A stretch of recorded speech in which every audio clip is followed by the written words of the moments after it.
Welcome to the brave souls who have come out on this cold night. I just committed myself to reusing these lectures in the summer school, and as you folks suggested, doing the sections myself and putting them on video. So there will be people watching this in mid-July, and they might like to see that the way I got here was by wearing this nice vest, which I bought once when I was in Alaska.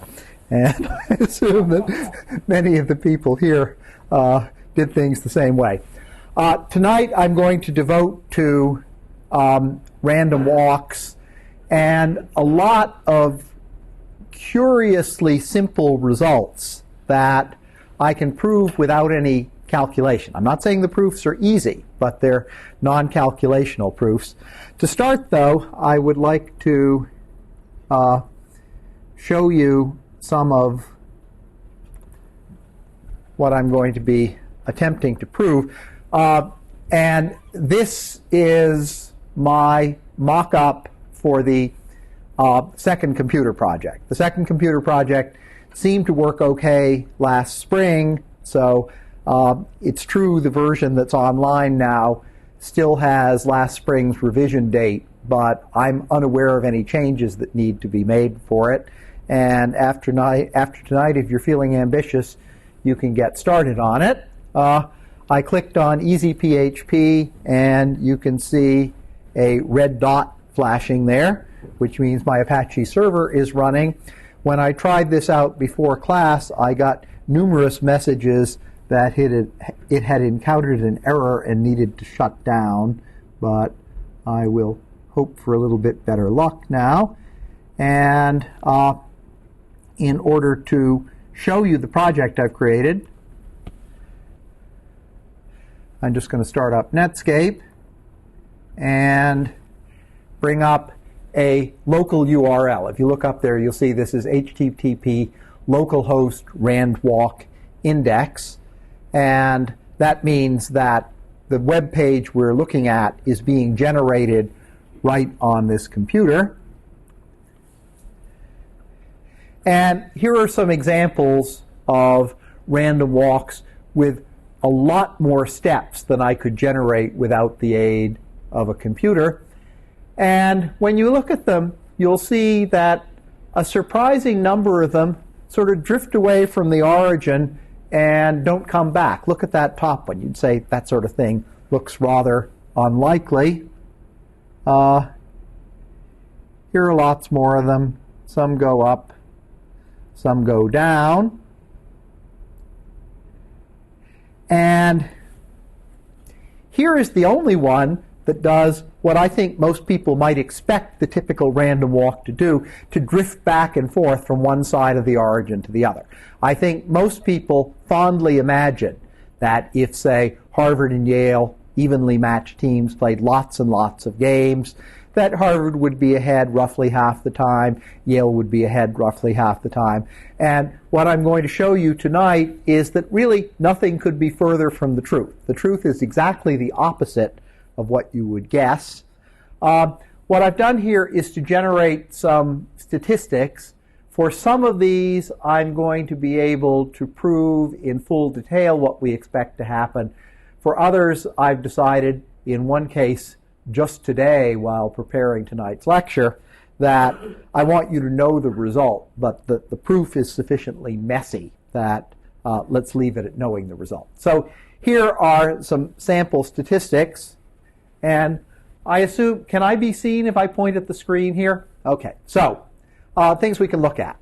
The final level in which the random walk ends up, and that's really easy to calculate because up steps and down steps each happen with a probability of 1/2. So that's a simple matter of a binomial distribution. Another thing we can calculate is out of 300 steps, the last time the random walk was ever in level 0. That might mean if Harvard and Yale play 300 games, the last time the series was tied was 14 games into the series. And what I'm going to show you is that the most likely outcome is that this last 0 will occur right before the end or right after the beginning, and the least likely place for it to occur is where you'd look at it, namely right in the middle. I can also count the number of times that Harvard is ahead, the number of times that Yale is ahead, and the number of times the series is tied. And you might have guessed that if the teams are evenly matched, Harvard would be ahead roughly half the time, Yale would be ahead roughly half the time. Though I won't be able to prove this, I could prove it, but I won't prove it out of consideration for you. The proof is in the notes. I can actually show that the most likely outcome is that one team or the other is ahead most of the time, and the least likely outcome is that each team is ahead half the time.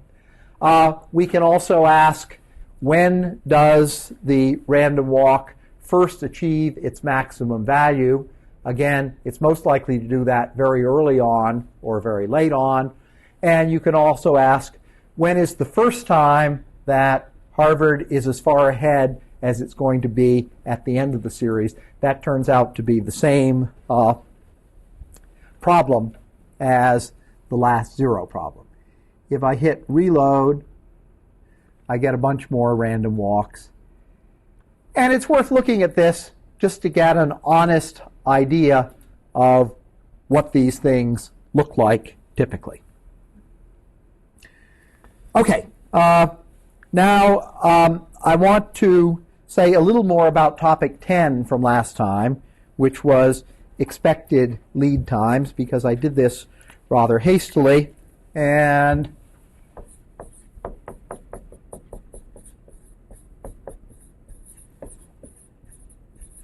this provides me with an opportunity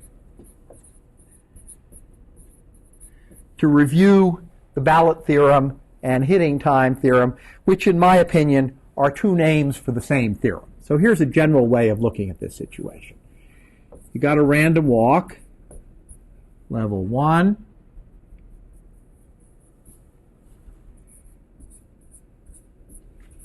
You got another random walk, level 2. This is Anna putting lots and lots of money on red at the roulette table, figuring if she does that, she'll either lose all her money and get to go back and study for the GRE, or she'll win so much money the only sensible thing to do is to cash out. And what the theorem proved last week says is the following. First, we have the ballot theorem. The ballot theorem talks about paths that go from level 1, you're starting to count the votes, and end at level 2 without the eventual winner in the election ever going behind. Or if you want to think of this as a sports metaphor, this is a Harvard-Yale series where Harvard wins the series, and after the first game, the series never even gets tied again. So I'm going to mark this yes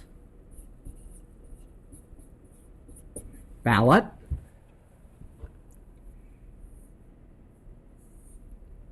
Here's another path that gets to the same place. And that's a no for the ballot theorem because the eventual winner is sometimes behind, but that's a yes for the hitting time theorem. The hitting time theorem talks about cases where the eventual winner only achieves his or her final lead after the very last vote is counted. So this is yes for hitting time. On the other hand, this one is no for the hitting time because the eventual winner got further ahead and then fell back. And there are a handful of paths like this that are yes for both. And I fooled around with this. There's no simple formula for how many of these there are. You have to count them directly if you're interested in knowing.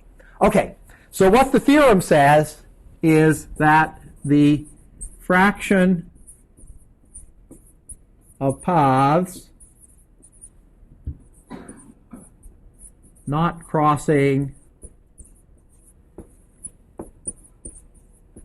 level 1 or the fraction of paths not crossing level 2.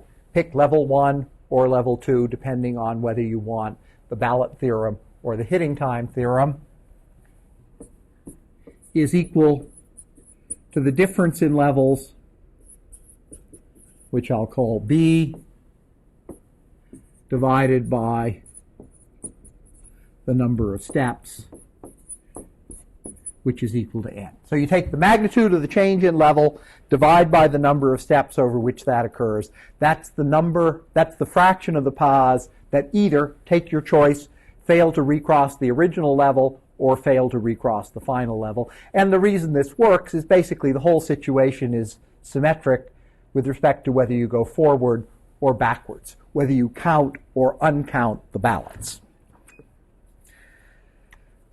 Okay, now exploiting this fact last time, and I'm going to erase this because I'll need all my space, I quickly proved the following remarkable and, at least to me, rather counterintuitive result.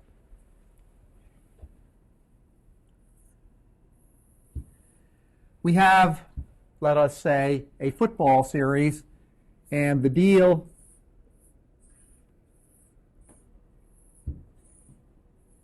is that this series goes on until it's tied again, whereupon it ends. It could, in principle, end after just 2 games if Harvard and Yale split the first 2 games, or it could go on for a very long time. And the rather remarkable result is this. If you say, as an extension student, I would like a free ticket whenever Harvard is R games ahead, your expected number of free tickets is independent of the value of R that you choose. And it seems very, very strange that you have an expectation of getting as many free tickets if you say, I want a free ticket whenever Harvard is 100 games ahead, as if you said, I want a free ticket whenever Harvard is 1 game ahead. But that's what I proved last time, and the proof is extremely simple. What we do is look at this quantity, which following the book that I called F sub R of n, and because the ballot theorem and the hitting time theorem are the same thing, this is equal to 2 different things. This is, on the one hand, equal to the probability that H is ahead by R games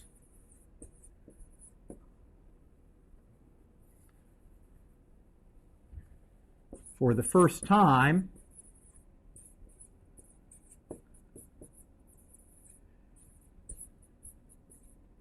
after n games, and it's also equal to the probability that H is ahead by R games after n games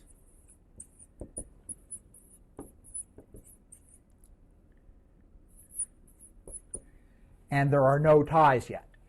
Because this says we're talking about a path that satisfies the ballot theorem. It never recrossed the Harvard and Yale are tied line. This, on the other hand, is saying Harvard is this far ahead for the first time. That's the hitting time condition, that this is the first time ever that Harvard has been R games ahead.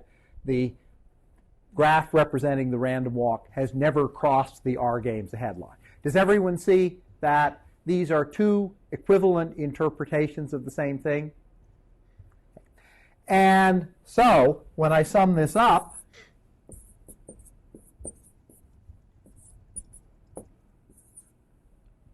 to infinity, this is, on the one hand, equal to the probability that Harvard is ever ahead by R games, because clearly the probability that Harvard is ever ahead by R games is equal to the sum of the probability that it's ahead by that many after precisely R games, or R plus 1 games, or R plus 2 games, and so on, up to infinity. but this is also equal to the expected number of free tickets, because that's equal to the probability that you get a free ticket after R games, after R plus 1 games, after R plus 2 games. And as long as the series has not yet been tied, if the random walk is at level R after a certain number of games, you get a free ticket. So we've got this remarkable result that the expected number of free tickets is equal to the probability that Harvard ever gets R games ahead. And if Harvard is a better team, or if Harvard and Yale are equally matched, that probability is 1, and the expected number of free tickets is 1. Now, what I'd like to do that, yes? I was actually confused about that part, because it's not 1 if... It's 1 if you can go down as far as you want and then come back up. But in this case, we stop if we go back to 0. Not sure what I'm missing.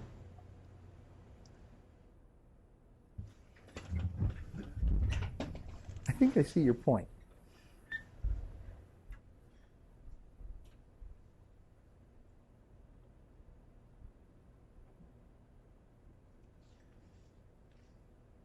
No. It's the probability that Harvard will ever be ahead. We're not talking ballot theorem here. We're talking hitting time theorem. Ties don't stop it. The sum of these quantities is the probability that if the series is played forever, not stopping when there's a tie, that Harvard will eventually have an R game lead. And by the gambler's ruin result, that probability is 1. Remember, I proved that if you start with R dollars in a casino and play on without quitting, no matter how far ahead you get, the probability that you will get back to level 0 and go broke is 1. So you had me thinking for a minute, but in this case, we're talking pure hitting time theorem. I'm not saying this is the probability that Harvard will get ahead by R games with the condition that the series ends on a tie, because in that case, you'd be guaranteed at least 1 ticket, you'd probably get more. This is the probability that if the series just goes on and on without the ending condition, Harvard will eventually be ahead. Catherine, you look puzzled. You had your hand No, up. I think I'm okay. Okay? Yeah. It took me a long time to understand this result, so it's reasonable to be puzzled. Other questions about this? Well, look, let me do my special case.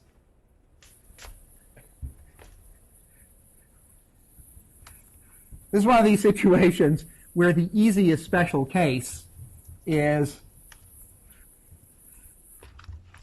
messier to analyze than the general case. But I still like to work out special cases when I see a general result whose proof seems too easy to be true. That's really the problem with this. This is a counterintuitive result, and the proof is basically 1 line and no calculation. You say, we add these things up, and these 2 quantities, which on the face of it don't appear to bear any relationship to one another, turn out to be equal. So let's choose R equals 1 and look at the details.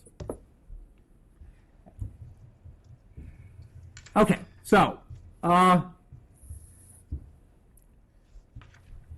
you say to the extension football office, I want my free ticket whenever Harvard is 1 game ahead. Yale wins the first game. How many free tickets are you ever going to get? None. None, because the series will bet tied before Harvard ever gets a chance to be ahead. So this happens with a probability of 1/2, and you get no free tickets.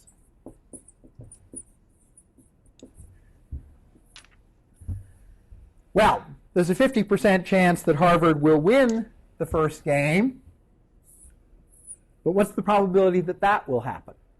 Harvard wins the first game, Yale wins the second game, and the series is over. How many free tickets do you get? 1. 1.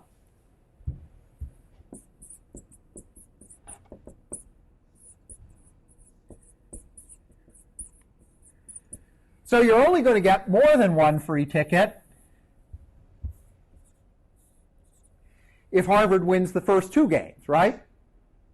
And somehow this case, which has a probability of 1/4, has to bring the expected number of free tickets up to 1. And the only way that's going to happen is if you get an expectation of three free tickets if Harvard wins the first game. So let's think about this. Okay,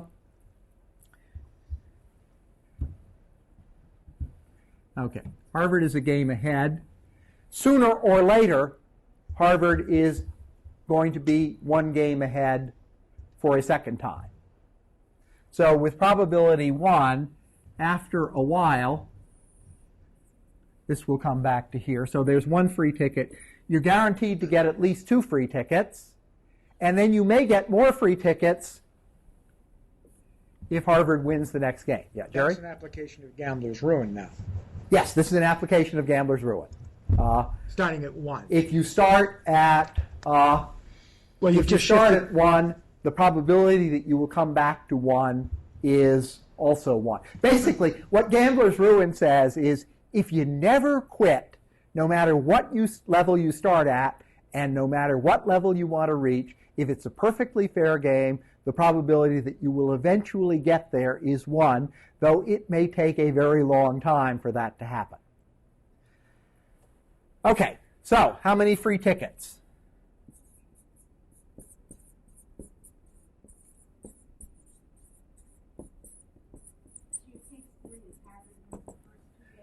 The case 3 is Harvard wins the first 2 games. After Harvard wins the first game, you get a ticket. After Harvard wins the second game, you know that sooner or later, Harvard's lead is going to go back to 1 game and you get your second free ticket.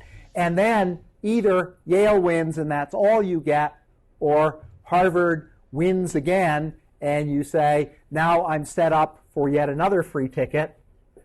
So I've just introduced the symbol capital W to mean the expected number of free tickets that you'll get after the first 2. So W is the number of free tickets that you expect to get under circumstances where Harvard has a lead of 1 game. And we can easily figure out what W is. Harvard's 1 game ahead. What's the probability that Harvard will win the next game and you'll be in line for more free tickets? A half. If Harvard goes 1 game ahead, how many more free tickets are you going to get? Well, you're sure to get 1, and then you're in the same situation that you started out with, and you'll get 1 more. Another nice example of taking something that's intrinsically infinite and turning it into an equation. Everyone see that this is the right equation for W? And this is very easy to solve. This says W equals 1/2 plus 1/2 W, or 1/2 W equals 1/2. So W equals 1. And the expected free tickets is 2 plus W, which is 3. So everything checks. In the case where you choose to claim your free ticket when Harvard is 1 game ahead, a quarter of the time you'll get 1 free ticket, a quarter of the time you'll get an expected number of free tickets equal to 3, and the expected number of free tickets in all is equal to 1. Now, if you pick R equal to 2, life becomes much more complicated. The only way you're going to get any free tickets if you pick R equals 2 is if Harvard wins the first 2 games. Because if Harvard doesn't win the first 2 games, the series got tied before Harvard ever got 2 games ahead. And this happens with P equal to 1/4. But you see, if this ever happens, then you're really likely to cash in. Because now you're in a situation where even if Harvard loses the next game, they might come back and tie it again. And in that sense, it's a little bit misleading just to point out your expectation is the same no matter what value of R you choose. If you choose R equals 1, a quarter of the time you'll get a free ticket, another quarter of the time you'll get lots of free tickets. if you choose p equals 1/4, the probability of getting any free tickets at all goes from a half down to a fourth. But if you start getting free tickets, you're really likely to cash in. And if you pick r equals 10, the probability that you will get any free tickets at all is negligible. But if you ever get that first free ticket, now you've got this series where Harvard is 10 games ahead, and you will start collecting a free ticket every time Harvard is 10 games ahead until, as is guaranteed by Gambler's Ruin, Yale finally, although the teams are evenly matched, wins 10 more games than Harvard. So while the expectation is the same, the variance, if you choose a large value of r, goes up, up, up. If you want a modest chance of getting a couple of free tickets, you choose r equals 1. But if you say, what really matters to me is I would like to bring every friend and relative that I have in the whole world to a Harvard football game, then you say pick r equals 20, and if you get any free tickets, you probably get almost enough free tickets if you save them up to fill the entire Harvard stadium. Okay, that was cute result number 1. Now, in order to do the lemma that's behind the rest of the cute results, I have to return to one of the words in the title of this course, namely counting, and talk about bijections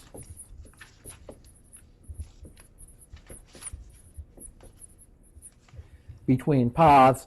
And I should say, some of the things that I'm going to prove by purely counting arguments with no calculation are proved in the textbook by so-called combinatorial arguments, doing lots of algebra with binomial coefficients. I stumbled across this approach in the classic probability text by Feller, and Feller must have thought very highly of this, because one of the flaws of academics is we're very fond of telling our students, cite your sources, cite your sources, cite your sources. But how often do you see an instructor who cites a source for a homework problem? And this is one of the few cases where in a textbook I've seen a source cited for a problem.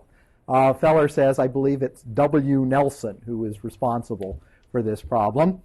Well, what did I do with this problem? I reassigned it as homework with attribution to Feller, having reassigned it, having attributed it to Nelson. So I'd given the problem I knew as homework, and I had to dream up another example so you could figure out how to do this.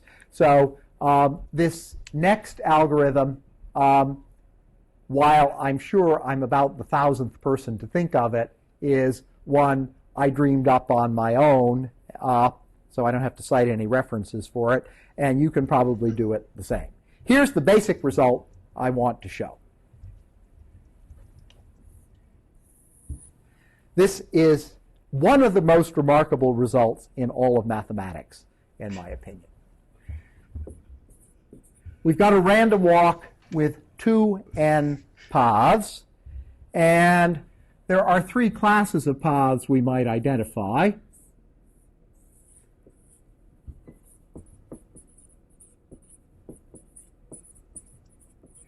That I'm going to characterize as a return to 0 path. Harvard and Yale play 2n games, and at the end of 2n games, the series is all tied up.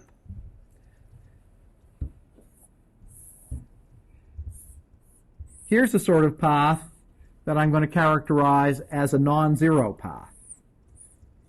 Either Harvard or Yale goes ahead at the beginning, and the series never gets tied. And finally, here's a type of path that I'm going to characterize as a non-negative path. Harvard goes ahead, and from time to time the series gets tied, but Yale is never ahead.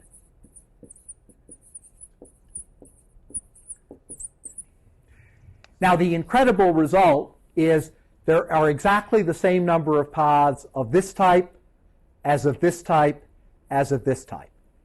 And there are two ways of showing this. The way that's done in the textbook is basically to count each of them independently using binomial coefficients. This works perfectly well, but it's rather messy.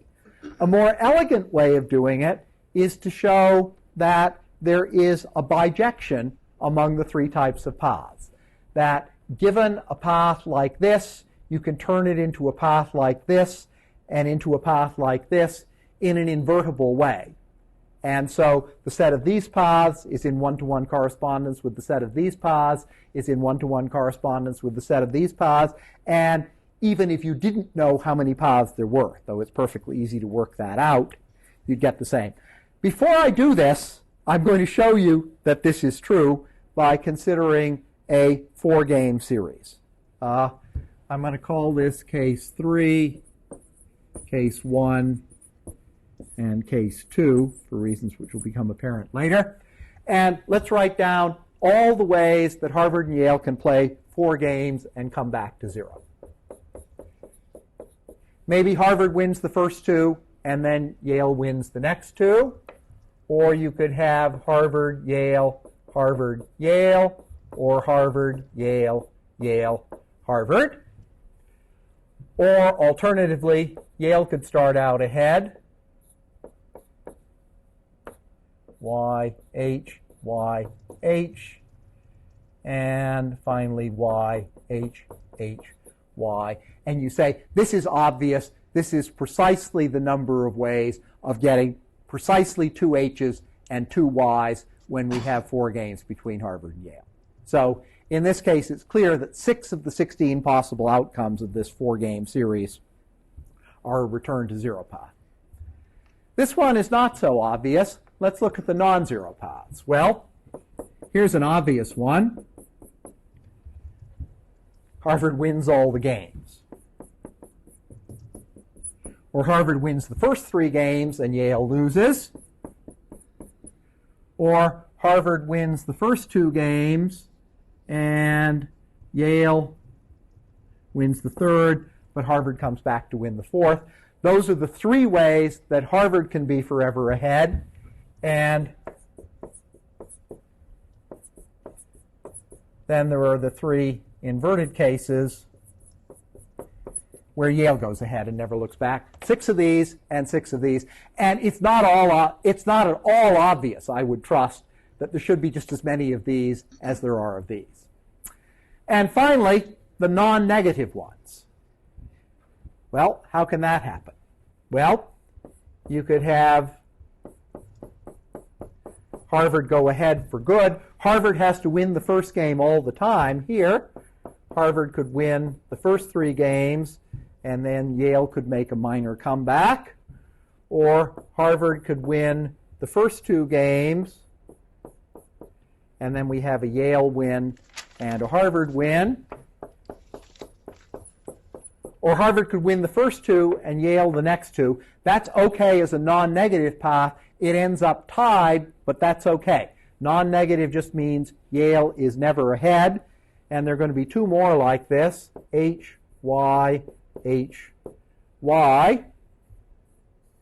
which looks like that. And then I just have to think of the one more that I have overlooked. HYYH. No, HYYH. No. Yale has gone ahead. There's All right. HYHH. Thank you. Okay? So 6 of these, 6 of these, 6 of these. And my claim is this is a general phenomenon. It's more work to enumerate it if there are more games, but there are always the same number of these, as of these, as of these.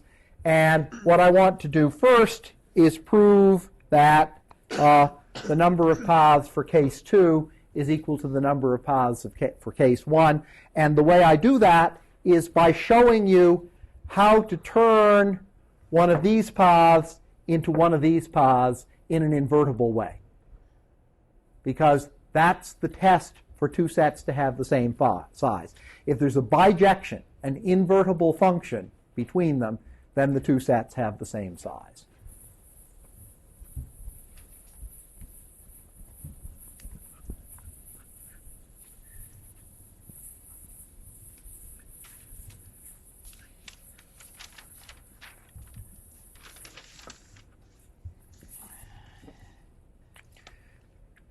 Okay, so what I want to show you is that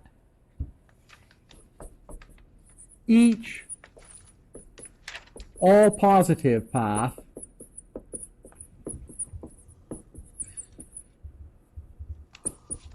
gives rise to two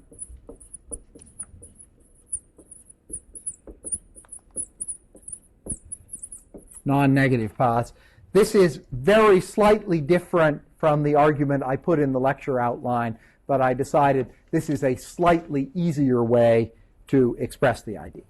So what I need to show you is that given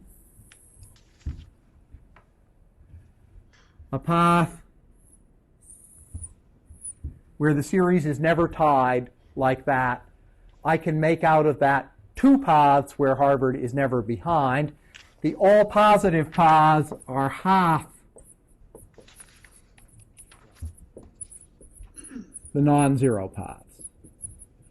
So what I'm claiming is that out of half the non-zero paths, I can make all the non-negative paths. That shows the total number of non-zero paths is equal to the total number of non-negative paths. Okay. And this one is really quite easy to do.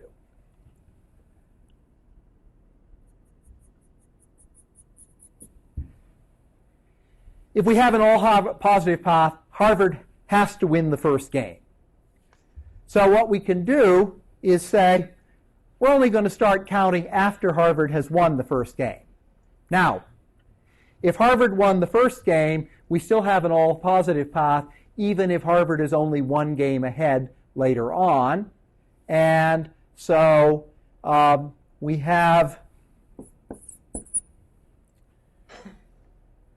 a path that starts here, and if you view it as relative to this zero level and this starting position, it's a non-negative path, and it goes through 2n minus 1 steps, which is odd, right? Now, if Harvard and Yale have played an odd number of games and Harvard is ahead, what is the minimum Harvard lead? 1, okay? Two teams can't be tied if they played an odd number of games. So at the end of this, Harvard must be at least one game ahead. And that means we can tack on either a Harvard win at the end or a Yale win at the end, and we get two different paths where Harvard is never behind, may be tied but never behind. And furthermore, if we want to go backwards, all we have to do is take one of these non-negative paths, remove the last step from it, and go backwards. But if we have an up step, we can agree to flip it over and get the kind of non-zero path where Yale goes ahead to stay. So this is basically a pure counting proof that the number of non-zero paths is equal to the number of non-negative paths. I take a Harvard ahead non-zero path and I turn it into two non-negative paths. I take a non-negative path, and depending on whether the last game is a Yale win or a Harvard win, I either turn it into a non-zero path where Harvard goes ahead forever or into a non-zero path where Yale goes ahead forever. Everyone comfortable with this? You'll need these ideas to do the homework. The homework problems look baffling initially, but they yield to this sort of obscure knowledge. And this is obscure knowledge because I proved this, but it's still not obvious to me. It's still a remarkable result, even though I can prove it with a paragraph of argument. Okay, that was the easy one. Now I'm going to go on to topic number 12, which I have called another bijection.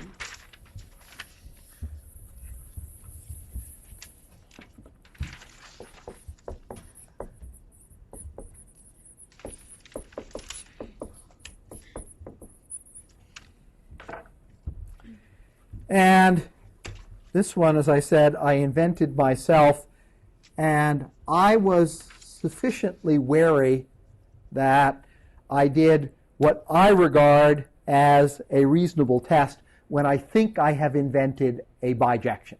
That is, when I think I've invented an invertible function. What I do is write a computer program, and how do we get this to project again?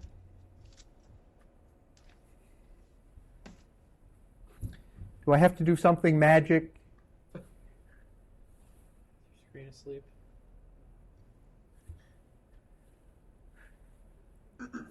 Ah, there we go. Okay. So,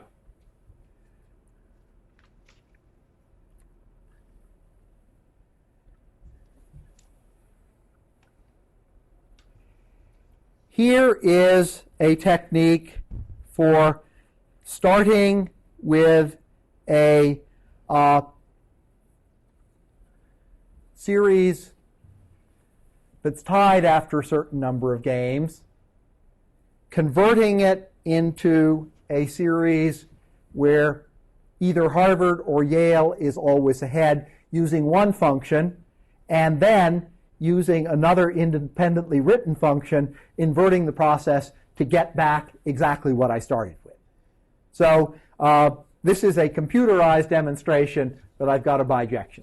Starting with any path like this, which returns to 0, I can convert it into one like this that never touches 0 again, and I can convert it back and get the original path. I have hard-coded the paths I put into here, but I've got a couple of other examples. Here is one where in the original path it is Harvard that has the largest lead.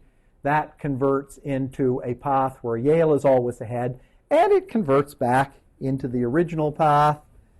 And here is one with a lot more steps. But this is a computer implementation of what I am going to now show to you on a theoretical basis.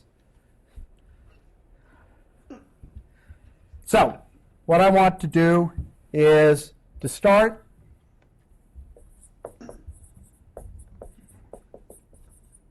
with a non-zero path and find what I'm going to call the maximum excursion. The maximum excursion is the absolute value of the largest level achieved. If Harvard at some point is 4 games ahead, the maximum excursion is 4. If Yale at some point is 5 games ahead, that is, Harvard is minus 5 games ahead, the maximum excursion is 5. And if there's a tie, if there's a time when Harvard's 4 games ahead and another time when Yale is 4 games ahead, I'm going to pick the one that happens first. So I'm interested in finding the first place the maximum excursion occurs, and the path I want to use is the one that's illustrated in the notes. Harvard wins the first 2 games, and then Yale wins 5 in a row.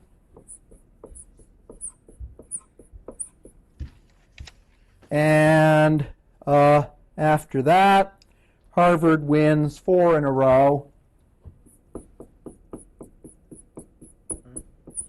And Yale wins the final game. And if you count this up, you'll see there are 6 Harvard wins and 6 Yale wins. So this ends up in a tie. And we can make a little graph to represent it. Harvard wins 2, Yale wins 5, Harvard wins 4, and Yale wins the last game. Is this supposed to be coming directly out of our notes? Because that's This is different not than what what you we have in have. your Okay, this is a simpler one that's in there. I don't know. We have 2 Harvard, 5 Yale, 1 Harvard, 1 Yale, 3 Okay, Harvard. this is a different one. Okay. So good, you've got 2 examples. Okay. I forgot that I changed it, but this is equivalent to the one in the notes. Okay, so here is how I want to break this up. I want to split off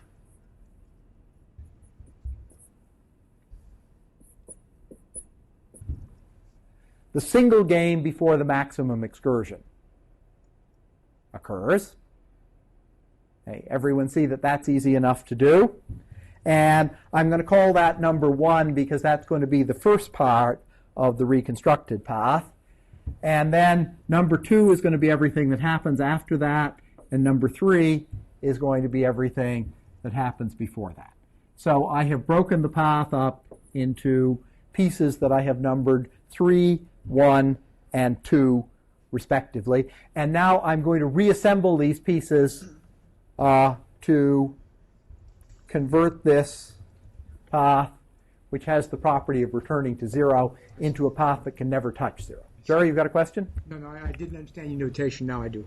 Okay. So, here's how I'm going to do this.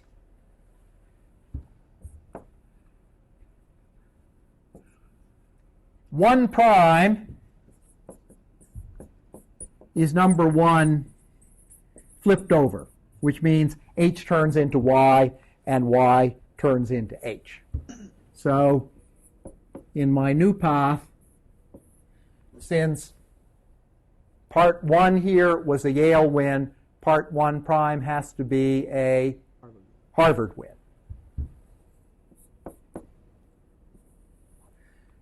So in the case where the maximum excursion is negative, Harvard is going to start out ahead. After this, Harvard is going to be 1 game ahead in this specific case and also in general. Part 2 prime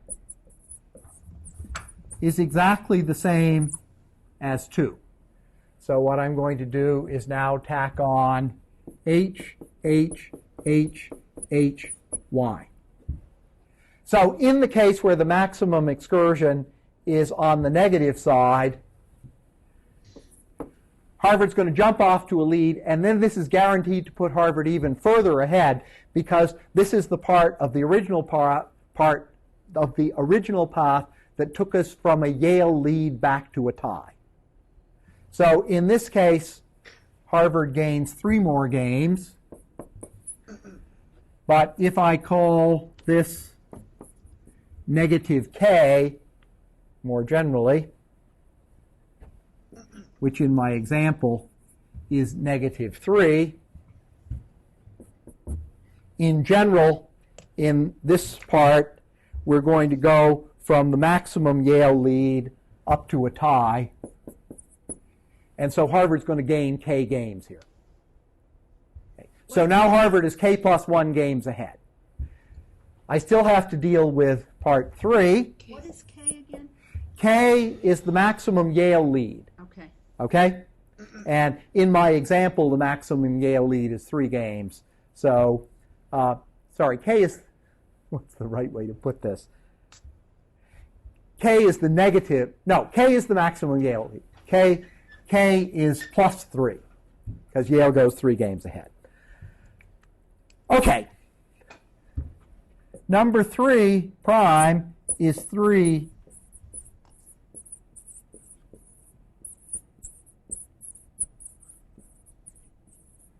traversed backwards. In other words, traversed in a way that it would take us from here to here. So Harvard is starting with a 2-game deficit. In order to get to a 1-game lead, what do we need? We need some Harvard wins, don't we?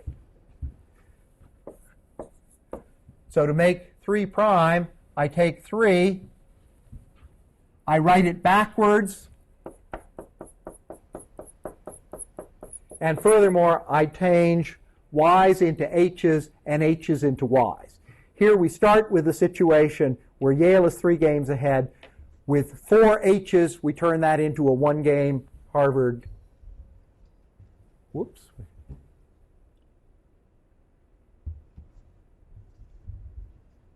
Sorry. We start with Harvard being 2 games behind. With 4 Harvard wins, Harvard is 2 games ahead, and then 2 Yale wins brings us back to the beginning. Everyone comfortable with this? So that's exactly what I have done over here. If you look at this, here is the maximum Yale lead. Here is 1 prime, and then I've tacked on to that a copy of this bit, which is here, and then I've run this backwards, going up and zipping down. I've turned it into that. So this is a computerized version of exactly the algorithm that I've got. In this particular case, Harvard starts with a k-1 game deficit and ends up at 0. So Harvard will gain k-1 games. In this part, it'll take us from Harvard 2 games down to 0. In this particular case, it's 2, and Harvard ends up 6 games ahead here with 9 wins and 3 losses. But in general, Harvard will end up 2k games ahead.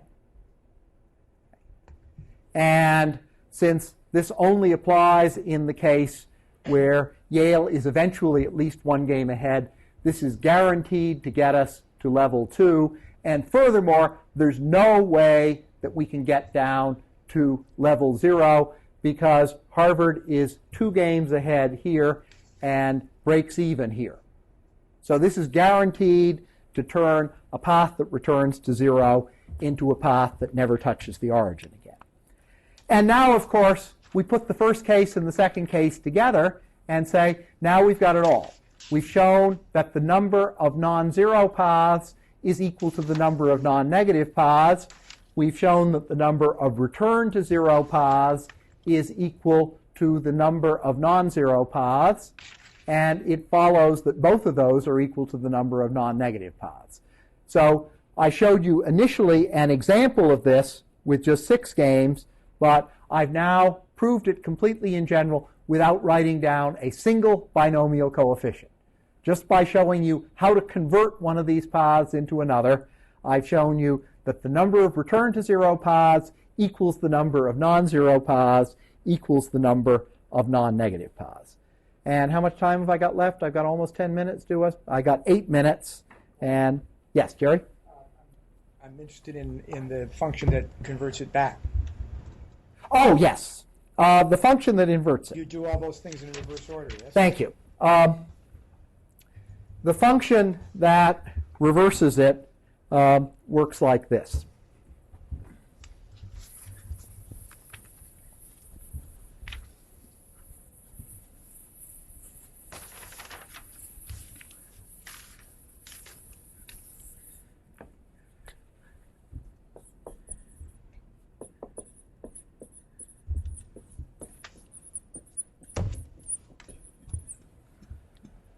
Let's start with the path I got, and I want to show this both as a string and as a graph.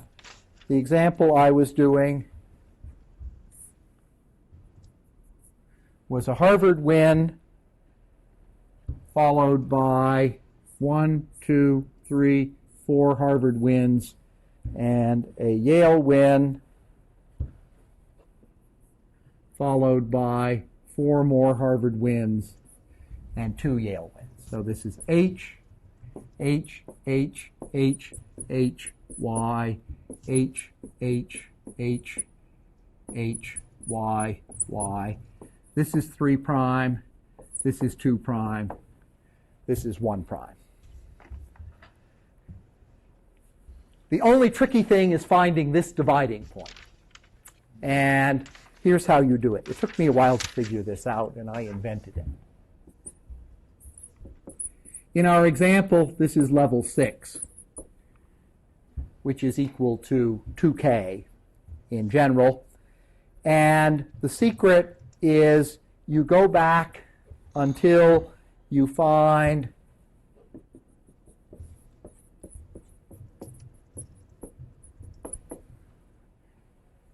the last place you're in level k plus 1, which is equal to 4. And the reason for that is that 3 prime gained us k minus 1 Harvard wins in all.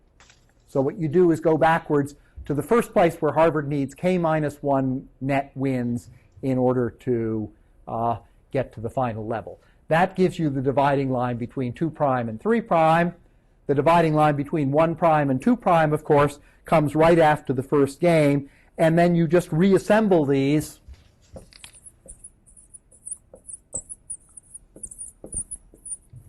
as 3, then 1, then 2. And to get 3, remember the deal is you traverse 3' backwards. So that's H, H, Y, Y, Y, Y. Okay, I've now converted 3' back into 3. Then I have to do 1. 1' was a Harvard win, and 1 is therefore a Yale win. And finally, 2 is the simplest one because 2 and 2' are exactly the same. And I've reconstructed the original path. And as I said, when I invented this, I was sufficiently unsure of it that I actually wrote a couple of functions in PHP that implemented this and tried out a number of cases to make sure that I got back what I started with in all those cases. Yeah, Robert? I missed something. How did you pick out the border for section 1? The border for section 1 is always section 1 is exactly 1 game long. Always. Yeah. Section 1 is 1 game long. The border between 2' and 3' is the tricky one, but once you have noticed that section 3' always gives Harvard K minus 1 extra wins, you can count backwards to the last place where Harvard needs K minus 1 extra wins. And the reason that works is that in the original split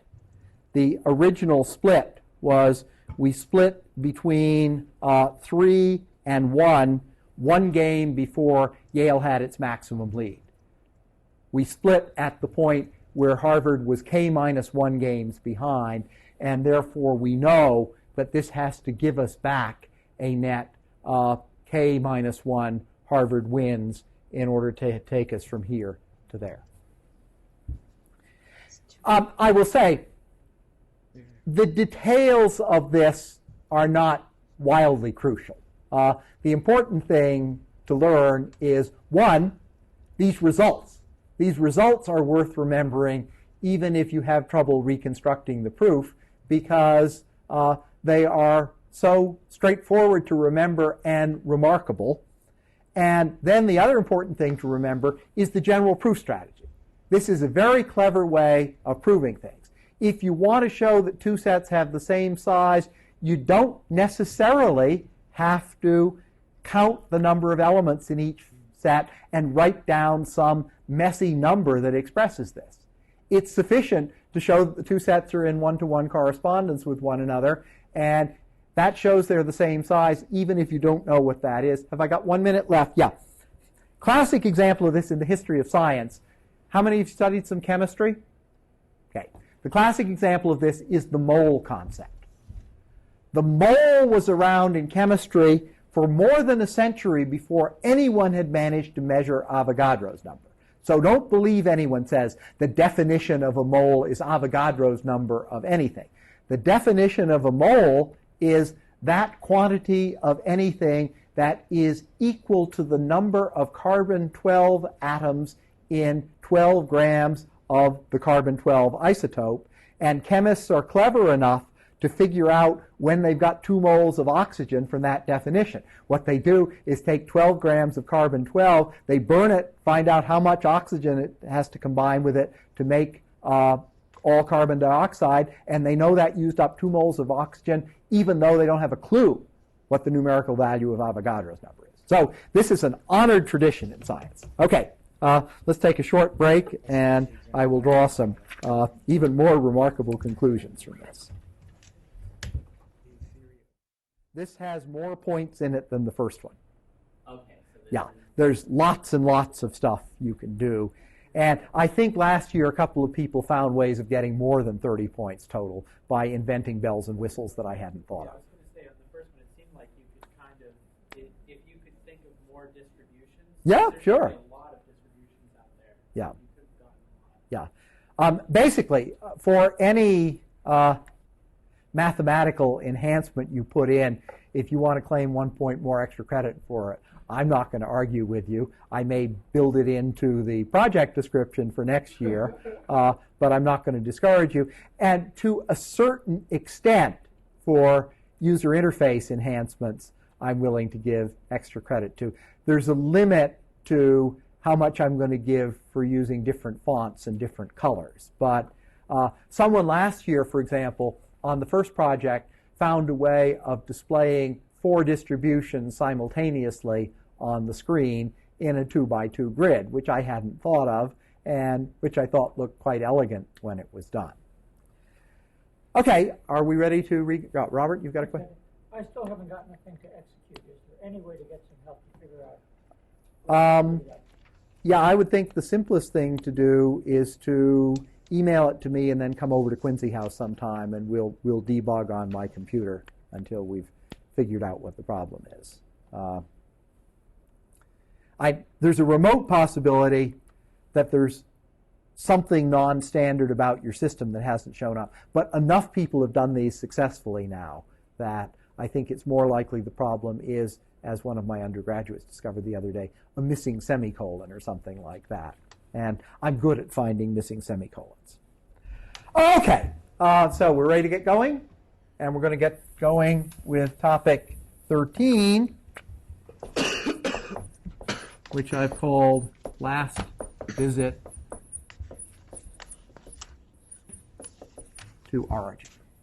So now I'm going to start reaping rewards from what I have just proved.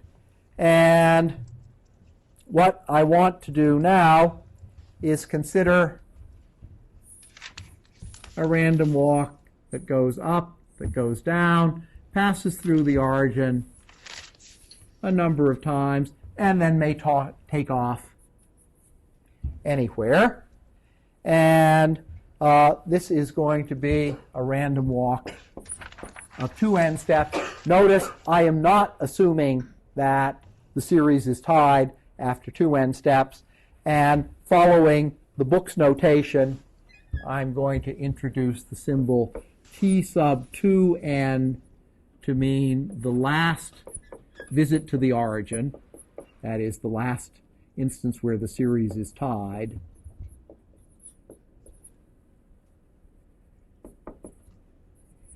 In a walk of 2n steps.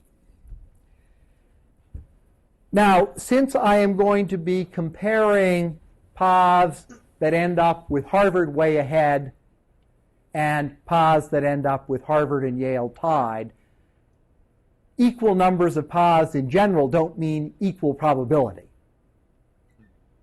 However, if I assume that Harvard and Yale are equally matched, so that I can assume the quantity we've been calling little p, the probability of a Harvard win is 1/2, then I can calculate the probability that we're in level 0 after a certain number of steps. And I'm going to call that number of steps 2m because in general it's not going to be the same as the 2n I've shown you here.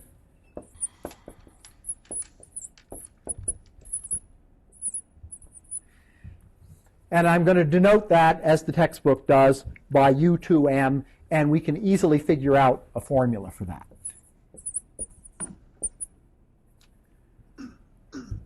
For one particular path that's back in level 0 after 2m steps, we have 2m total games, each of which has a probability of 1/2 of coming out in accordance with one specific path. That is, if I draw a path like this that gets back to 0, and I want to know the probability of this particular path, one of the factors that goes in there is 1/2 raised to the 2m power. But now there are many, many paths that get back to 0 after 2m steps. Any path that involves M Harvard wins and M Yale wins will do this. So what binomial coefficient do I have to multiply by? 2m choose m.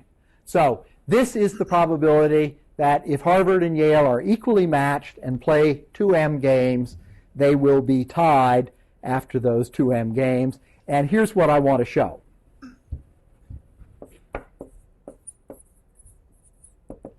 What I want to show is that the probability that the last time that the series was tied was after 2k steps is equal to u sub 2k times u sub 2n minus 2k.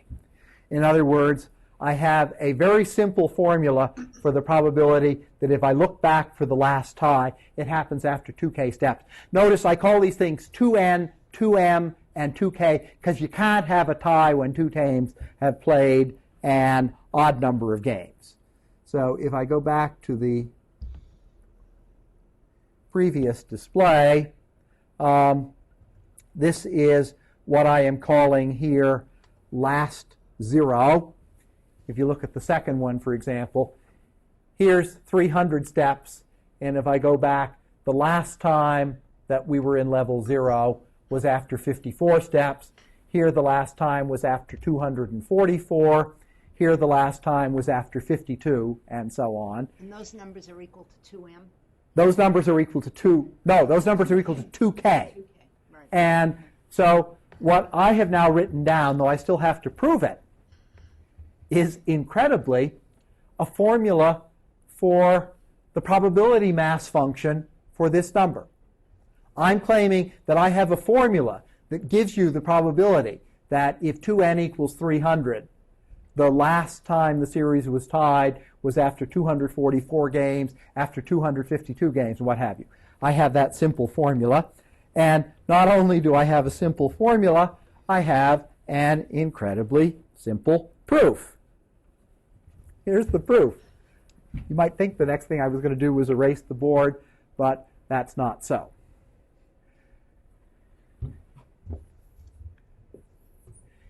How does this happen? Well, what happens is that in the first 2k steps, from here to here, Harvard and Yale futz around. Harvard may be ahead some of the time, Yale may be ahead some of the time, but after 2k steps, they're all tied up. And we have a symbol for the probability of that. That's what I called u sub 2k, right? Okay.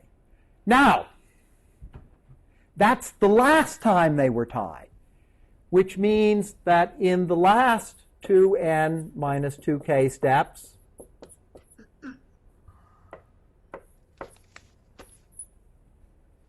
there's never another tie. That's what I've called a non-zero path, right? Now, I defined u sub 2n, u sub 2m, to mean the probability of a path that returns to 0.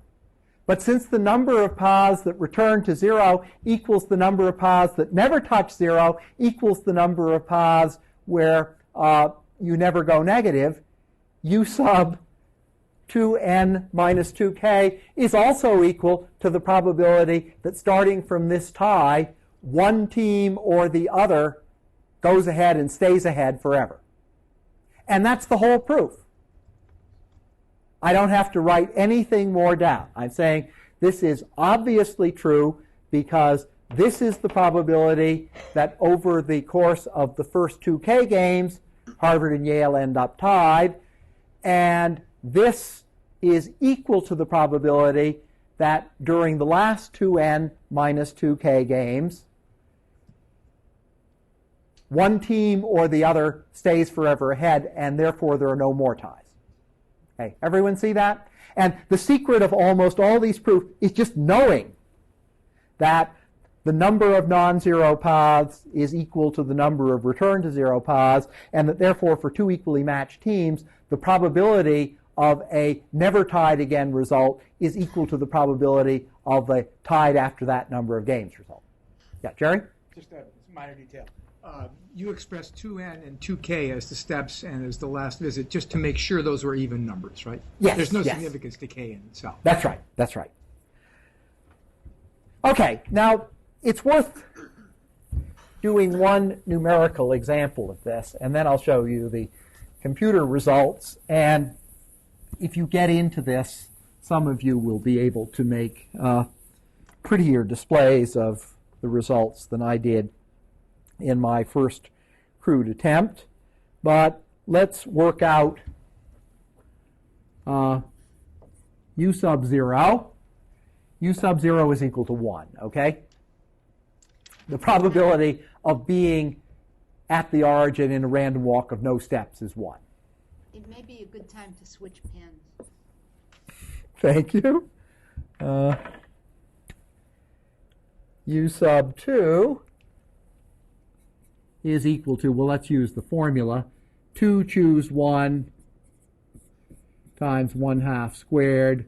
That's equal to 2 over 4, or 1/2. Everyone agree that's right? If you have a 2-game series, the probability that it's tied after 2 games is 1/2. The probability that one team was always ahead is also 1/2.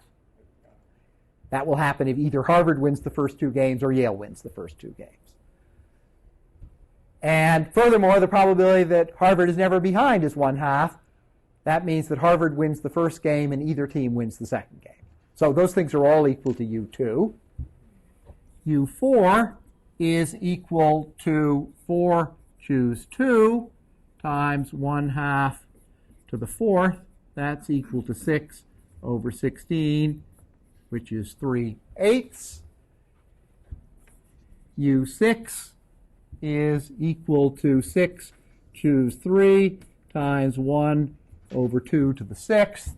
That's 6 times 5 times 4 over 3 times 2 times 1 over 64, which is equal to 20 over 64, which is equal to 5 over 16. And finally, U8, which is the biggest one we'll need, is 8 choose 4 divided by 1 over 2 to the 8th. That's 8 times 7 times 6 times 5 over 4 times 3 times 2 times 1 over 2 to the 8th. 4 and 3 cancel the 8. 3 cancels that down to a 2. And that's 70 over 256, which is 35 over 128. And the reason I worked all these numbers out is that I want to show you a concrete numerical example now. The probability that t sub 8 equals 0, or the probability of t sub 8 equals 8. This is the probability that either the last time the series was tied was when it began, or the last time the series was tied was right now because the teams have just finished up in a tie, is according to my formula U0 times U8, which is 35 over 128. The probability that t sub 8 is equal to either 2 or 6, let's get this right, t sub 8 equals 6, is equal to u sub 2 times u sub 6. U sub 2 is a half. U sub 6 is 5/16. And using the same denominator, that is 20 over 128. And finally, the probability that t sub 8 is equal to 4 is equal to u sub 4 times u sub 4. That's equal to 3/8 squared, which is 9/64 or 18 over 128. And if I plot this mass function, I get something that looks like this: 35, 20, 18, 20, 35. So This is, in the opinion of most folks who've thought about it, a highly counterintuitive result. Most people who know a little bit about probability and statistics say, yeah, the general rule always seems to be that things are most likely to come out in the middle. And I guess the same thing is true here. If you ask me when Harvard and Yale were most likely tied if they played 200 games, I would guess about 100 games ago. And look what's happened. The least likely time for them to be tied was halfway to where they are now. The most likely time for them to be tied is right at the beginning, and they were never tied again, or right now. Yeah, Jerry? Isn't that? Think of it this way. The likelihood of two large streaks in opposite directions is fairly small. Whereas the likelihood of one streak in one direction or the other, that is a lopsided series, is considerably larger. So that if you get one long run in a direction, you're not so likely to get one that balances out and get back to zero. That's exactly right. Yeah, you're developing a better intuition for these. But the claim that's made is that if you show these graphs to the uninitiated, they'll say, there's something wrong with your random number generator. Your random number generator seems to have the property that once Harvard goes ahead, it stays ahead. Or once Yale goes ahead, it stays ahead. You've put something into it crooked that is, horrible term, violating the law of averages. Because can't you just hear the uninitiated saying that? Harvard is now 20 games ahead. According to the law of averages, Yale is sure to catch up. Stupid statement. According to Gambler's Ruin, if they keep playing, the series has probability 1 of eventually being tied. But there is nothing that says that if Harvard has got this far ahead, Yale is any more likely to pull the series down like this than Harvard is to push it up like that. And the net effect of this is that ties tend to occur toward the beginning or toward the end. Now, an interesting thing to do is a simulation on this. I have a question. Why would they tend to occur toward the end? That's a good question. Yeah, it makes sense why they would occur towards the beginning, but what about towards the end? Because couldn't you extend the series after that to that? Like, I'm just wondering what makes the end special. Because wouldn't that end just be the middle if we went further? I'm afraid the best argument that I can give you is by the symmetry of the situation, the probability of last having been tied 6 games from the beginning is the same as the probability of having been tied 6 games ago, because in each case we have something that's equivalent to either coming back to tied or never touching 0 again for 6 games, multiplied by the same thing for 2n minus 6 games. But you see, the argument I give you is based on this incredible result that the number of non-zero paths is equal to the number of return to 0 paths, which I know it's true, but it's still not obvious to me why this is so. So you're right to be puzzled about this, because the proof depends on this crazy bijection, which establishes this highly counterintuitive result, and I don't think there is a simpler way to see it. Yeah, Catherine? It seems to me that it would be less likely that there would be a tie 6 games ago as there would be 6 games from the beginning, depending on your position, because at the beginning you're starting at 0, but where we are right now is you could be at 20,000, and how could you be at a tie 6 games ago? You couldn't have been. That's a good argument, but I think I've got a good answer for you. And the answer is these are 2 evenly matched teams. So at the end, the probability that they will be very close together is much higher than the probability that one will be 20 games ahead. You know, this is equivalent to the problem, you toss 300 coins, What's the probability of getting 152 heads or 154 heads? Answer, very high. What's the probability of getting 180 heads? Much lower. And therefore, if you look at all these things, the ones that end up fairly close to tied at the end are much more frequent. And I think that's why it's not that unreasonable for them to have a recent time. But the other thing is, I'm not saying that the probability is very high for the series to have been tied 6 games after the beginning. That's very likely.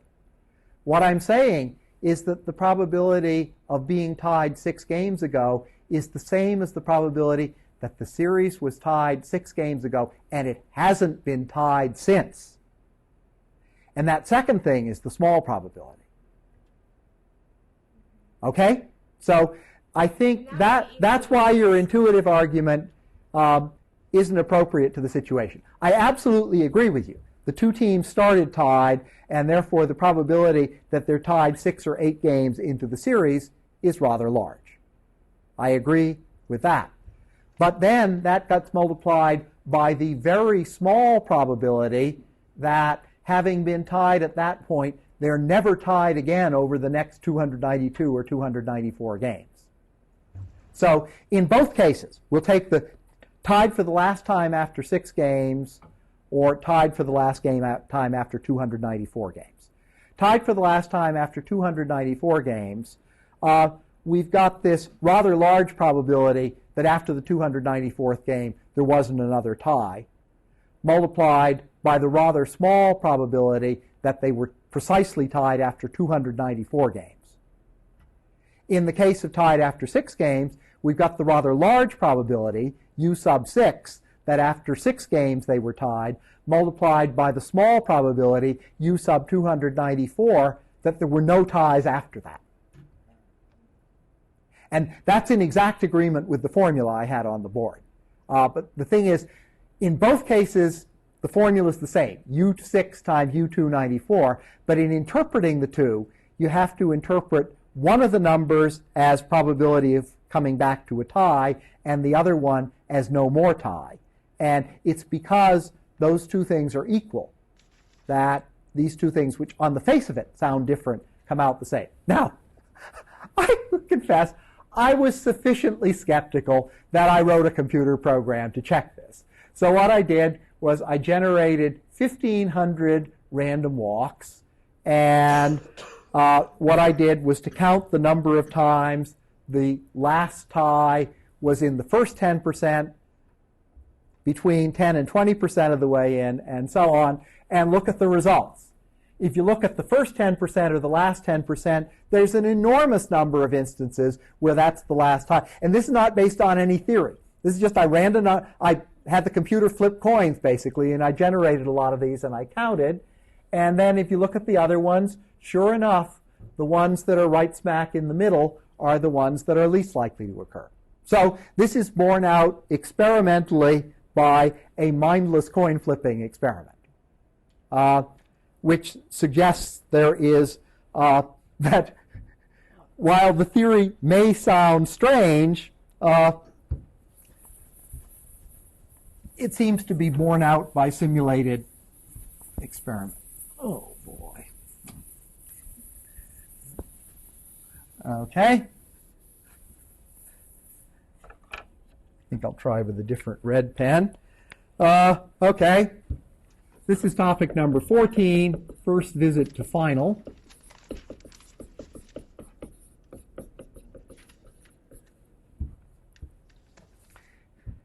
And there's nothing to this one. Got one of these random walks again. Harvard and Yale are playing and playing and playing again. And Harvard ends up a certain number of games ahead. And you can ask the question, how far into the series was Harvard first that number of games ahead? And this is exactly the same question that I just asked before, where I'm viewing the whole situation backwards and upside down. That is, the answer to this question is exactly the same. because what we have here is here's 2k. Since this is the first time that Harvard was its final number of games ahead, I didn't introduce a symbol for that. And drawn this sloppily.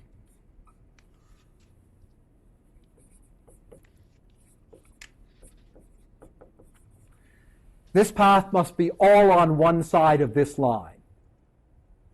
Okay?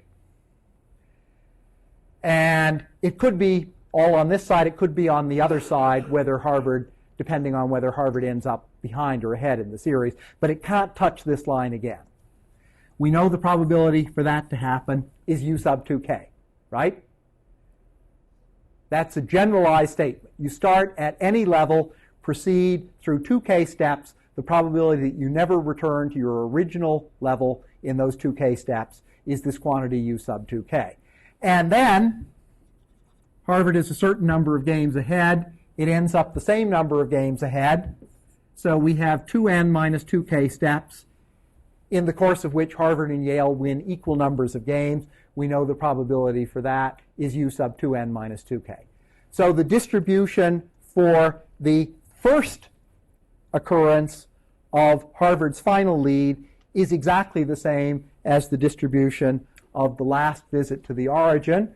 And sure enough, when I plot up first final, I get the same sort of numbers. These don't agree perfectly. That's because I only ran 1,500 trials. The reason I only ran 1,500 trials is that PHP was timing out on me after 30 seconds, and I couldn't find where in the configuration file to change the timeout number. You can probably figure that out and run more if you want. But certainly, this is enough to make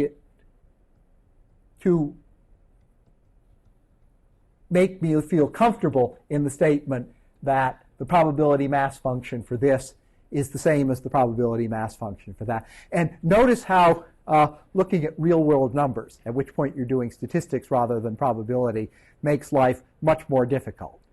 When you look at real-world numbers, you have to say, the frequencies are not going to agree with my probabilities. I can calculate the probabilities exactly to any number of decimal places, but if I do only a finite number of experiments, all I can hope is that the frequency of occurrence of each outcome is not too different from its probability, and it would be nice to know the probability of being off by a certain amount, which I'm going to do in the last class in January. So that's all there is to number 14, first visit to final. So I can go right on to number 15.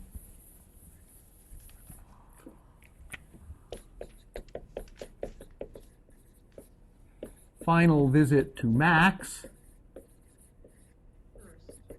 And put the note messy. Forget it. Because there's some complications involving the first case, the case where the maximum value is Harvard and Yale are tied, and then things go downhill from there. And the general formula I stated in the notes is correct except for the case 0. In this simulation, that doesn't make much difference, but in any simple example I could do, it screws everything up. So all I'm going to tell you is that the same general sort of result works here. That is, Harvard gets ahead by a certain amount and never gets farther ahead.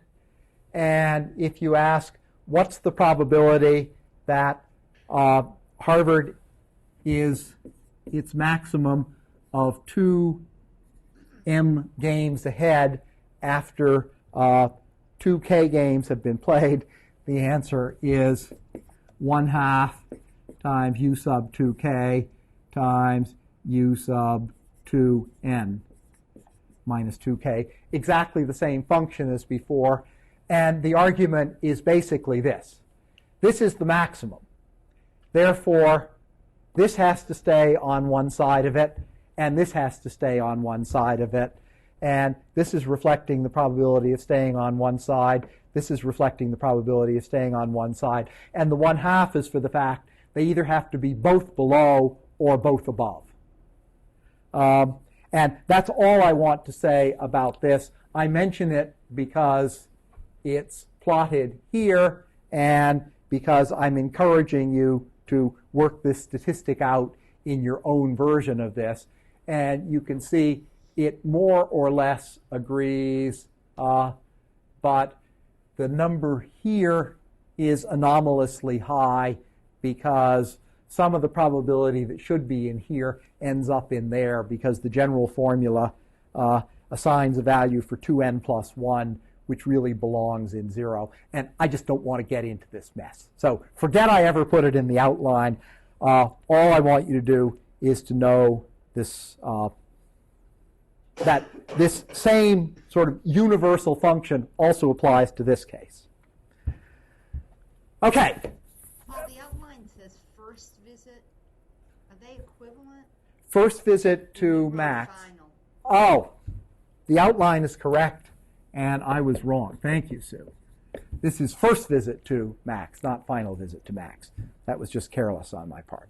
So the first visit to max, which I've put in my program as first max, is the one that I want. And the formulas in the notes are correct if you want to check them, except for the value 0. The value 0 for 0 is double what's given in the notes. And fixing that up makes the proof so messy, it's really not worth our time. Because there are equally interesting results that are easy to prove. So here's the next one. This is number 16, which is first return, by which I mean the question that I want to answer is, what is the probability that after 2 endgames, Harvard and Yale are tied for the first time since the series started? And remarkably, there are 2 extremely simple formulas for this.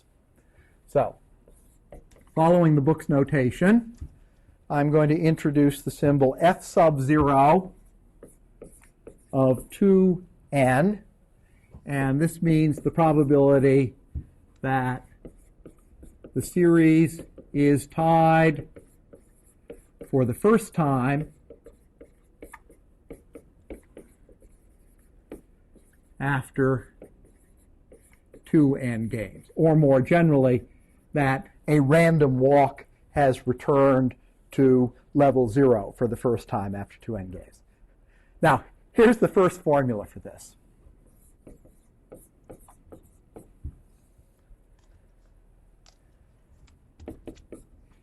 This is equal to u sub 2n minus 2 minus u sub 2n.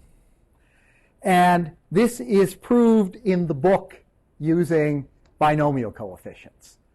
Sturzacher doesn't write out all the algebra, but I'm sure he does all the factorials right. It's about two long lines of messy algebra. And I looked at this and looked at this and looked at this and thought, there has to be some way that this was obvious. And eventually it hit me during a long car drive or something like that. Yes, this is obvious. It takes about 30 seconds to explain why this is so. And the reason it took a while for it to be obvious is we have to interpret both of these as the probability of not touching 0 again, of no ties.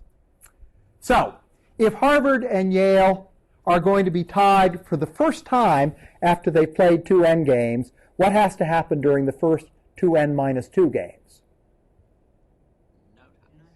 No ties in the first 2n minus 2 games. Right? So this is the probability that this sort of thing will happen.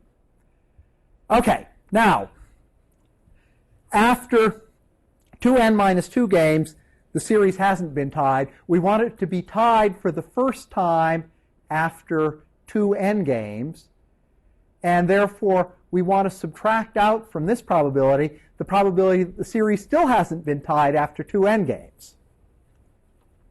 So this is no ties in the first 2n minus 2. this is no ties in the first 2n. And if we take the probability that there are no ties in the first 2n minus 2 and subtract from that the probabilities that there are still no ties after 2n, we have the probability of the difference of the two sets, namely the probability that there were no ties in the first 2n minus 2 games, but there was a tie after 2n games. So that proves this formula. As I said, it took me several hours of thinking to find the simple explanation of this, but I claimed I was going to do this all nice and non-computationally. There's another formula for this. It's amazing that these two formulas agree with one another, but they do. Another formula for this is it's u sub 2n over 2n minus 1. And I have a simple proof for that one, too. Okay.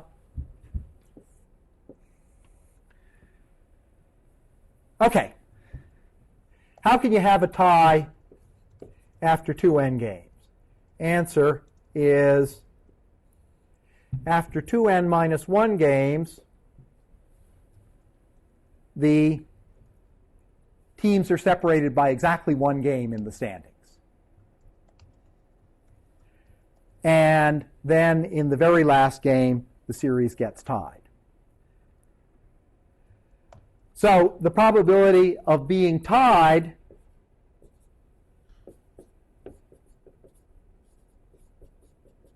after 2n games is u sub 2n. That's how I defined it. That includes the possibility that they were tied lots of times before that. So they start here. They play 2n minus 1 games.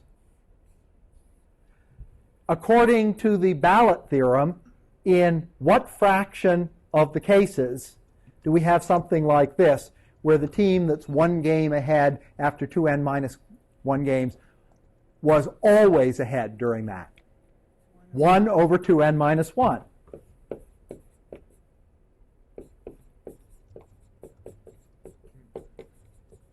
So this comes from the ballot theorem, and that completes that proof.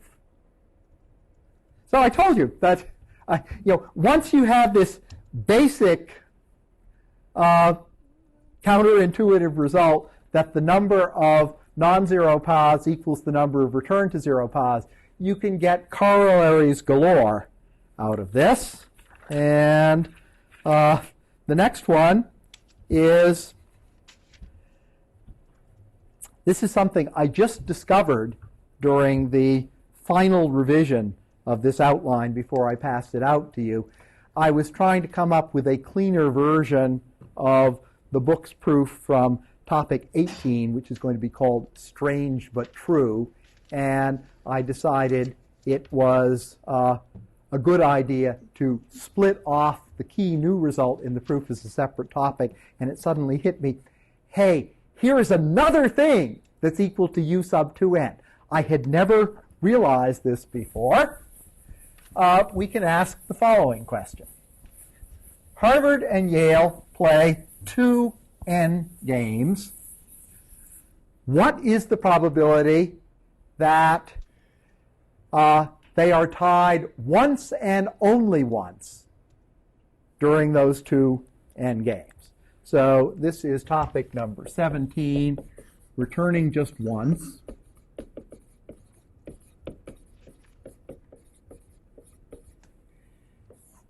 And I'm interested in assessing the probability of this sort of thing.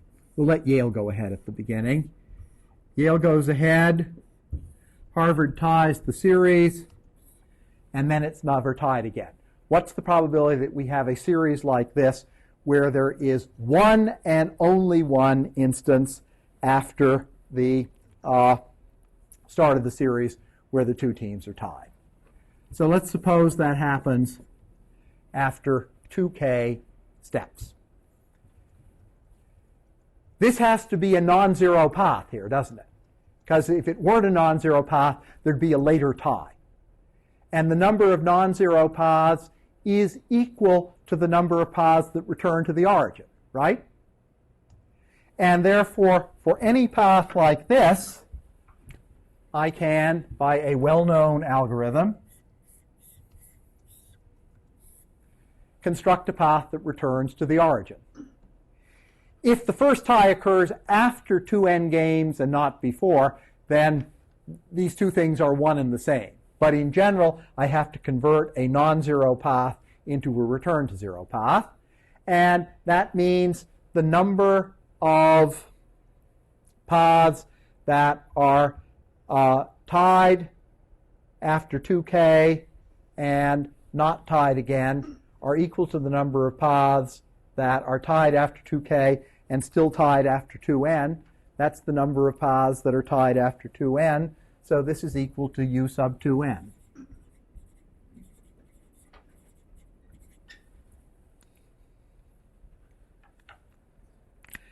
And this one is actually worth working out. So let's look at the 4-game series.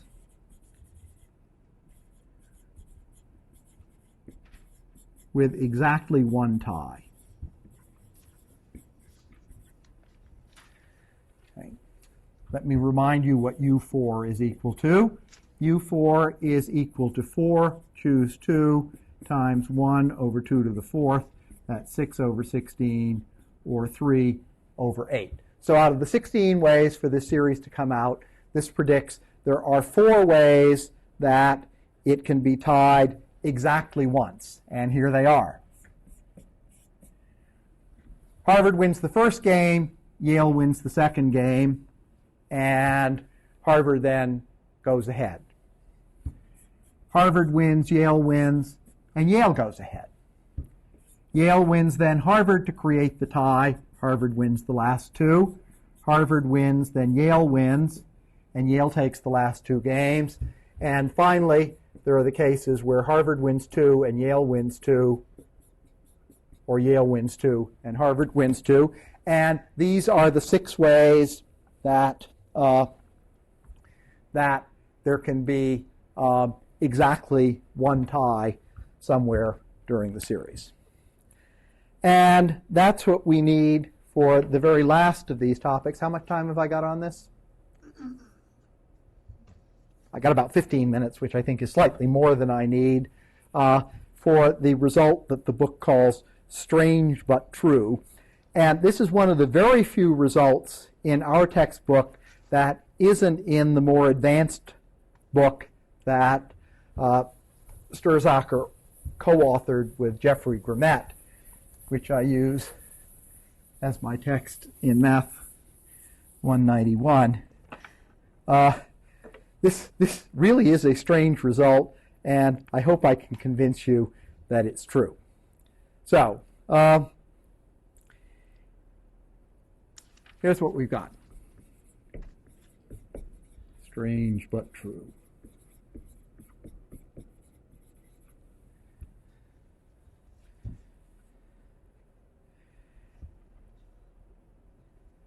We have a random walk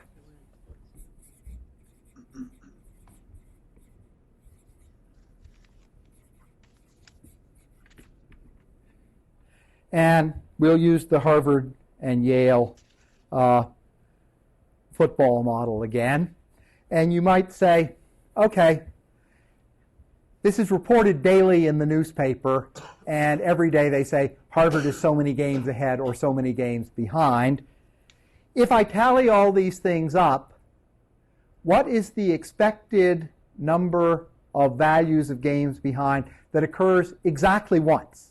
That is, there was only one time during this entire series that Harvard was exactly 3 games ahead, or exactly one time that Harvard was exactly 5 games ahead.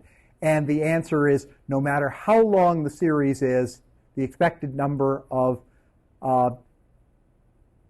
win differences that occur once and only once is 2. So we've got a random walk. V sub n, the book's notation, is equal to the expected number of levels reached exactly once. And the claim is that V sub n equals 2, and the proof is by induction.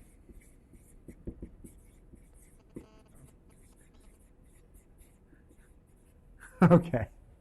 We need a base case. Here's the base case, a one-game series. At the start of the series, it's tied and Harvard is 0 games ahead. That happens once. After the game has been played, either Harvard is 1 game ahead or Yale is 1 game ahead, and that happened once. So we have a one-game series. There are 2 score differences. Each of them occurs precisely 1 time, and the expected number of score differences that occur just once is clearly 2. Everyone comfortable with that?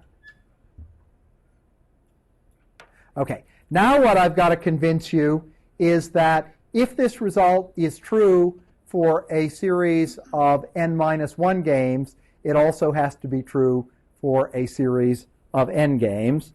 And this is the same argument as in the book, but I hope that my explanation of it is a little bit clearer than the one in the book. So my inductive hypothesis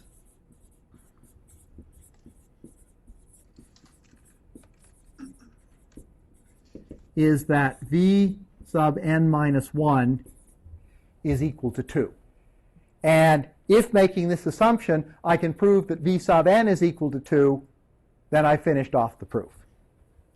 And here's how I propose to do it.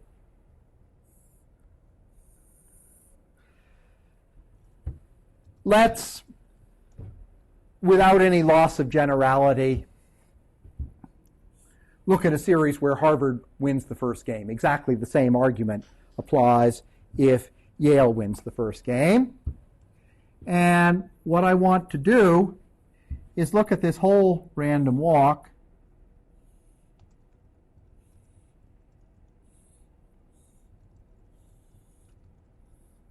but ignore the first step. So here I have n minus 1 of my n steps starting after the first game. Now,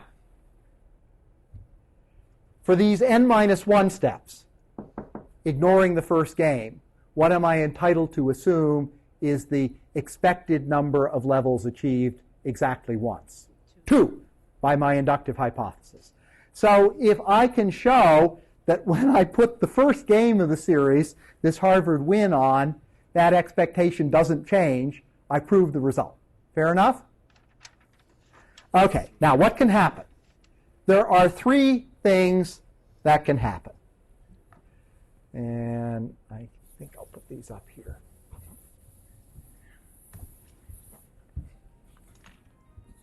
Three things can happen when we add the first game.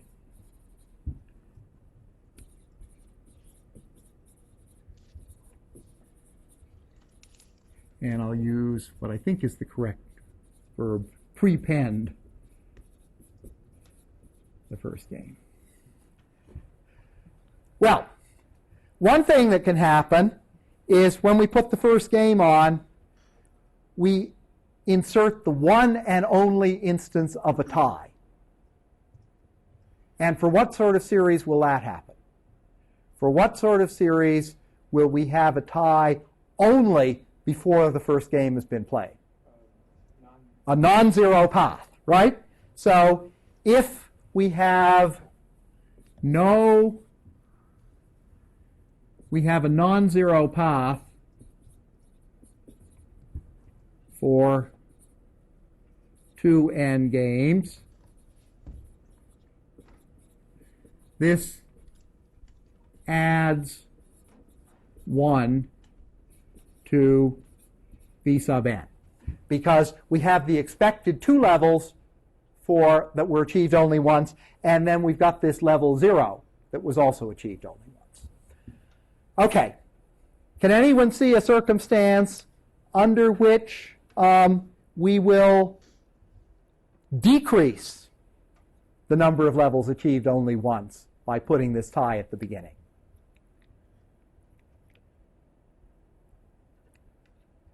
Remember, we're counting the number of levels achieved only once. If we already had a level achieved only once and then put it in for the second time, that will decrease the count by 1. So if we had exactly one tie,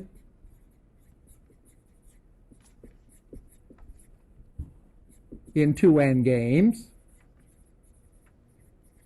then putting in the extra tie from the start will change 0 from something that was achieved only once to something that was achieved more than once, and therefore it will subtract 1 from V sub n. And finally, anything else, namely ignoring this initial tie, the series was tied more than once, this level was already achieved more than once, and adding this will make no difference.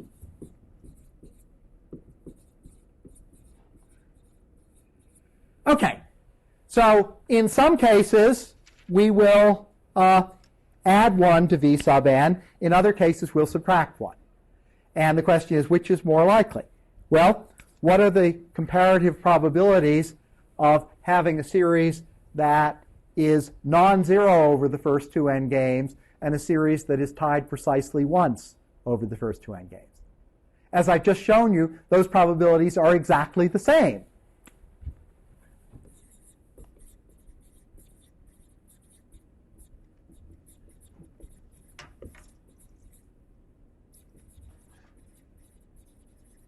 And fully on all the algebra in the book. That's the whole proof.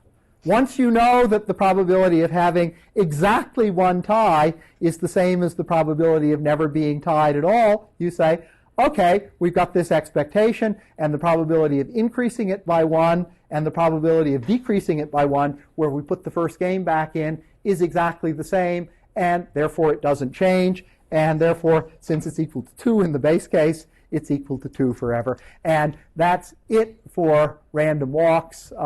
Next week, I'm going to talk about generating functions just a little bit and show you how you can compute amazing things like the probability of throwing a total of 26 on 10 dice in terms of simple calculations involving binomial coefficients.